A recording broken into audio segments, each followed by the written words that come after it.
السلام علیکم۔ گلگت بلتستان کے ایجوکیشن کے اوپر بات کر لیں گے آج ہم، اور اس کے ساتھ جو میڈیا ایتھکس کے حوالے سے بھی تھوڑی سی آج کی ہم گفتگو میں ٹچ دے دیں گے۔ ناظرین، گلگت بلتستان کے تعلیم کے اوپر گزشتہ ایک سال سے چیف سیکرٹری گلگت بلتستان نے بہت بڑا بجٹ لگایا ہے۔ یہ میڈیا کے ذریعے اور جو چیف سیکرٹری کی سوشل میڈیا اکاؤنٹس ہمیں پتہ لگتا ہے کہ انہوں نے ایجوکیشن میں انقلابی تبدیلیاں لے کر آئے، اور اس سلسلے میں ہم نے پاکستان کے بڑے اداروں میں بہت سارے آرٹیکلز بھی دیکھنے کو ملے۔ ہم نے وہ آرٹیکلز پڑھے بھی جس میں انہوں نے کہا کہ ہم نے ایجوکیشن کے اندر ایک ریولوشن لے کر آئے۔ ناظرین، آج جو ہے ہم بات کریں گے نتائج کے اوپر۔ فیڈرل بورڈ کا جو رزلٹ آیا تھا اس میں گلگت بلتستان میں کہ جو سکولز ہیں، جو سرکاری سکولوں کی کیا صورتحال رہی۔ کل بھی میں نے اس حوالے سے بات کی تھی، جو گلگت بلتستان کے جو فیڈرل بورڈ کے نتائج تھے اس میں سرکاری سکولوں کی صورتحال یہ ہے کہ جو گلگت بلتستان پورا فیڈرل بورڈ کے ٹاپ 20 پوزیشن میں سے ایک پوزیشن نہیں رہی ہے، نہ سرکاری نہ پرائیویٹ کی۔ آج جو گلگت بلتستان کی سطح پہ اگر ہم اس کی دیکھ لیں، اگر اس کی ایویلیویشن کر لیں، تو گلگت بلتستان میں جو جن سکولوں نے ٹاپ 10 میں رہے ہیں وہ ساری کے ساری پرائیویٹ ادارے رہے ہیں۔ آج میں تھوڑے سے ڈویژن وائز بات کر لوں گا۔ آج میں فوکس کروں گا دیامیر کے اوپر، اور کچھ بلتستان کے ساتھ بھی بات کی جائے۔ دیامیر ڈویژن میں اگر ضلع دیامیر کے حوالے سے بات کروں، دیامیر میں 16 ہائی سکولز ہیں۔ ان 16 ہائی سکولوں میں 528 طلباء نے امتحان دیا، اور 528 میں سے 400 لوگ پاس ہوئے، تقریباً 150 کے قریب لوگ جو ہیں وہ فیل ہو گئے۔ اب یہ پاس اور فیل کا تو آپ کو سمجھ آتی، اب میں ذرا اس کی طرف آتا ہوں، گریڈز کیا ہیں۔ ناظرین، جو ڈی گریڈ، یعنی ڈی گریڈ سے مراد ہوتا ہے کہ ڈی گریڈ پاس میں کنسیڈر نہیں ہوتا ہے، ڈی گریڈ میں کہیں پہ بھی ایڈمیشن نہیں دی جاتی۔ میرے نہیں خیال کہ ڈی گریڈ میں کسی بچے کو پاس کرنا چاہیے آج کے اس دور میں۔ ان 500 میں سے ڈی گریڈ میں بچوں کی جو تعداد ہے وہ ہے 120 بچے جو ڈی گریڈ میں پاس ہیں۔ اس کے علاوہ 200 بچے جو ہیں وہ سی گریڈ میں پاس ہیں، یعنی کہ کل ملا کر 300 بچے جو ہیں وہ سی اور ڈی گریڈ میں ہیں۔ یہ وہ بچے ہیں جن کی جو کسی کالج میں ایڈمیشن نہیں ملے گی، یا ان کی آگے ایڈمیشن لینا اور آگے پڑھنا بہت مشکل ہوگا۔ آپ کو پتہ ہے کہ اگر آپ نے پی ایچ ڈی کرنی ہے یا ایم فل کرنی ہے یا کوئی اچھی ڈگری لینی ہے تو آپ کے ہاں کم سے کم بی گریڈ کرائٹیریا رکھا جاتا ہے۔ ناظرین، ان تمام صورتحال میں اگر سی اور ڈی کی ڈگری، باقی بی اور اے میں ٹوٹل 100 لوگ ہیں، یعنی کہ بی میں 77 ہیں، اے میں 25 ہیں، A1 میں ٹوٹل 4 لوگ ہیں۔ اب دیکھ لو 500 میں سے یہ سرکاری سکول کی صورتحال ہے ضلع دیامیر کے۔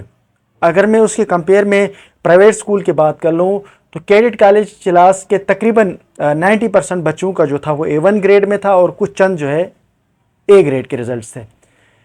یہ جو بچے ہیں جو سرکاری سکول ہیں، ان کے اوپر اکارڈنگ ٹو چیف سیکرٹری کے جو سوشل میڈیا سائٹ ہے، اکاؤنٹس ہے، اس کے مطابق ان میں انقلابی تبدیلیاں لے کر آئیں۔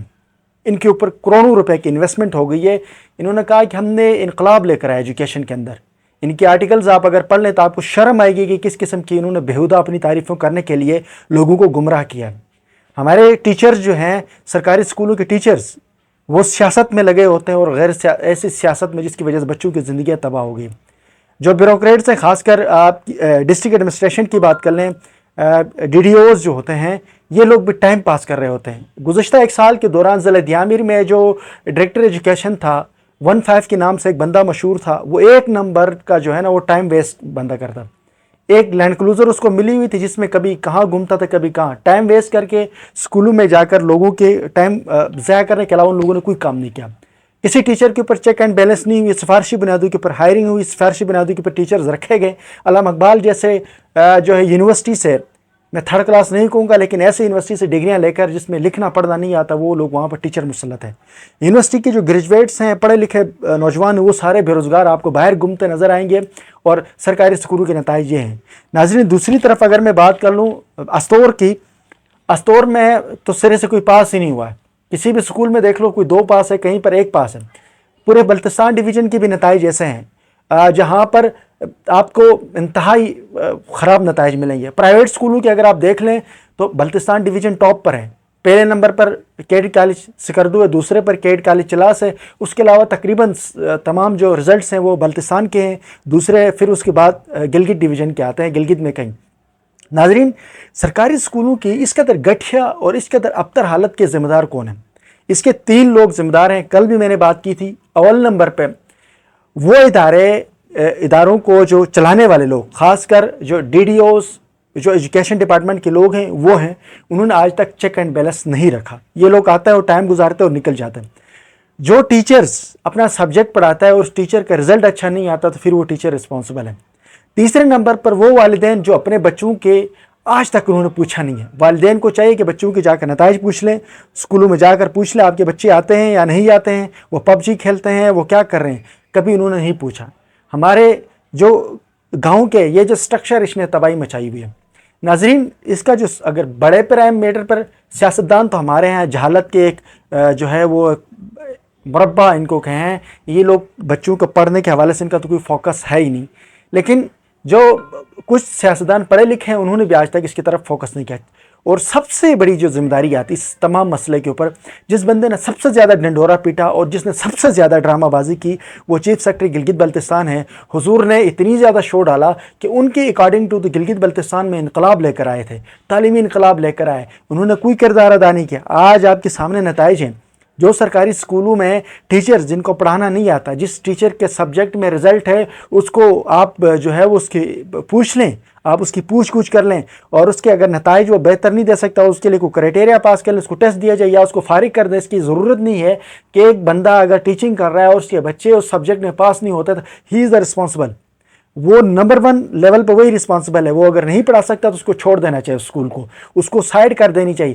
ہمارے اداروں میں پچھلے عرصے میں یہ ہوتا رہا کہ جتنا بھی جو قابل ٹیچر تھا اس کو اٹھا کر انہوں نے ڈی ڈی کے صاحب کے آفس میں کوئی خط لکھ رہا تھا، کوئی چپڑاسی کی نوکری کر رہا ہے، کوئی ترجمانی کی نوکری کر رہا ہے، اس قسم کی ایک ناقص صورتحال پیدا کی ہے۔ معذرت کے ساتھ، مجھے کسی سے کوئی پرسنل مسئلہ نہیں ہے، میرے ٹیچر سارے ہمارے لیے معزز ہیں، ہم نے بھی انہیں اسکولوں سے پڑھ کر آئے اور ہم نے بھی انہیں اسکولوں سے چیزیں سیکھی، لیکن ہمارے دور میں اتنے ابتر حالات نہیں تھے۔ ہمارے دور میں ٹیچرز ایسے قسم کی جو ہے نا سیاستوں میں ملوث نہیں تھے۔ جو اچھے ٹیچر تھے، مجھے یاد ہے کہ ہمیں ایک ٹیچر پوری سبجیکٹس پڑھاتا تھا، کیونکہ ہمارے پاس ٹیچر کی کیپیسٹی نہیں تھی، لیکن ایک ٹیچر ہمیں 7 سبجیکٹ پڑھاتا تھا۔ باوجود اس کے ہماری کلاسز میں ہم 18 لوگ ہوتے تھے، 16 پاس ہو جاتے تھے، اور اچھے گریڈس الحمدللہ B اور A گریڈ میں ہمارے لوگ موسٹلی پاس ہوئے ہیں اس دور میں۔ ناظرین، یہ جو ہمارے ایجوکیشن کی جو ابتر حالات، اس کی سب سے بڑی وجہ یہ ہے کہ سرکاری اسکولوں میں جو ٹیچرز ہیں وہ سیاست زیادہ کرتے ہیں۔ میں نے دیکھا ہے موسٹلی ٹیچر جو ہے سوشل میڈیا کے اوپر ایکٹیو ہوتے ہیں۔ ہمیں کسی کے پرسنل سوشل میڈیا کی یوز کے حوالے سے مجھے کوئی مسئلہ نہیں ہے، آپ بے شک یوز کر لیں، لیکن سیاست نہ کر لیں۔ اگر کوئی ٹیچر کا رزلٹ صحیح نہیں آتا، آپ اس سے پوچھ گچھ کی جائے کہ آپ نے رزلٹ کیوں نہیں لائق، اس کو ٹریننگ دی جائے، اس کو ٹریننگ دے کر ان کو اچھے طریقے سے اس سبجیکٹ کو پاس کرنی جائے۔ وہاں پر ڈپٹی ڈائریکٹر ایجوکیشن، ان کی سب کی رسپانسبلٹی، ان کو چیک اینڈ بیلنس کیا جائے، ان کو کٹہرے میں لے کر جایا جائے کہ ان سے پوچھا جائے آپ کے نتائج خراب ہے تو کون رسپانسبل ہے۔ اس کے ساتھ ساتھ چیف سیکرٹری جیسے جو ایک نوٹنکی ہے گلگت بلتستان میں، اس کی ڈرامہ بازی ابھی بند ہونی چاہیے۔ اس بندے سے ہمارا پرسنل کوئی مسئلہ نہیں ہے، لیکن یہ جو حرکتیں کر رہا ہے، میں شروع دن سے اس کے مخالف ہوں۔ اس نے ہیلتھ ڈپارٹمنٹ کو تباہ کیا، اس نے اسکولوں کو تباہ کیا۔ ناظرین، جب تک ہم اس مسئلے کے اوپر سیریس نہیں ہوں گے تو ہماری اگلی جنریشن تباہی کی طرف جائے گی۔ دوسری طرف آج میں تھوڑا سا مختصر بات کر لوں میڈیا ایتھکس کے اوپر۔ گلگت بلتستان میں ایک میڈیا کے نام کے اوپر ہر بندہ سوشل میڈیا کے اوپر ایکٹیو ہے، اور اس نے ایک عذاب بنایا ہوا ہے۔ کہیں پہ بھی کوئی ڈیتھ ہو جاتی ہے، کچھ ہو جاتا ہے، تو انہوں نے موبائل، ان پتہ نہیں نکموں کو ہاتھ میں موبائل ہے اور فوٹو نکال کر ویڈیو بنا کر سوشل میڈیا پہ ڈالتے ہیں۔